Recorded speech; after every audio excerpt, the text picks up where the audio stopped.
Hey all! Welcome back to my channel. ఇంకా ఇదైతే మేమైతే ఒక ప్లేస్‌కైతే ట్రావెల్ చేయబోతున్నామండి. అస్సలనుకోలేదు. ఒక 7, 8 అవర్స్ ముందైతే మేము డిసైడ్ అయ్యాము. ఓకే. వెళ్దాము ఈరోజు అని చెప్పేసి. ఇంకా ఫాస్ట్‌గా అయితే మేము బయలుదేరిపోయాము. రిజర్వేషన్ దొరకదనుకున్నాము. బట్ ఎలాగో మాకైతే రిజర్వేషన్ దొరికింది. అండ్ మేము స్టేషన్‌కొచ్చేసరికి ట్రైన్ అయితే ప్లాట్‌ఫామ్ మీదకైతే వచ్చేసుంది. ఇంకా హడావుడిగా అయితే మేము అయితే ట్రైన్ అయితే ఎక్కేసాము. ఇంకా ఫైనల్లీ నేను, చంటి అయితే ఒక ప్లేస్‌కెళ్తున్నాం. పిల్లలైతే లేరు మా దగ్గర ఇప్పుడు. అండ్ మేమెక్కడికెళ్తున్నాము, ఏంటి అనేది అయితే గనక మీకు నేను నెక్స్ట్ వీడియోలో అయితే చెప్తాను. అండ్ అసలు ఎంత బోర్ కొట్టిందంటే ఈసారి నాకు జర్నీ చాలా అంటే చాలా బోర్ కొట్టేసింది. అండ్ ఇంక నేనైతే ఆ రోజు నేను ముందుగానే ప్లాన్ చేసేసుకున్నాను.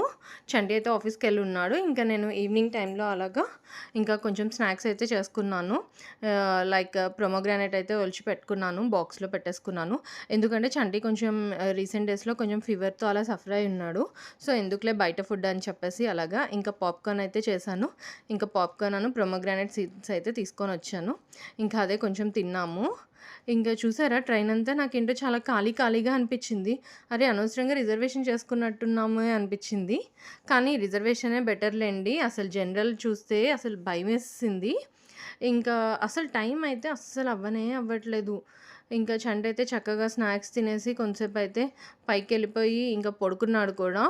ఇంకా ఆ రోజు ట్రైన్ కూడా చాలా లేట్ అనుకున్నాను కానీ లేట్ ఏం కాదంట. యాక్చువల్ టైమే వచ్చేసి మేము వెళ్ళాల్సిన డెస్టినేషన్‌కి 9:30 కంట. కానీ చంటి నాకేం చెప్పాడంటే మనం వెళ్ళేసరికి 10:30 అలా అవుతది అన్నాడు. కానీ మేము ఆన్ టైమే వెళ్ళిపోయాము. ఇంకా ఫైనల్‌గా మేమైతే మా డెస్టినేషన్ అయితే రీచ్ అయిపోయాం. అండ్ మేము ఎక్కడికొచ్చాము, ఏంటి అనేదైతే నెక్స్ట్ వీడియోలో చెప్తాను. Please subscribe. Thank you.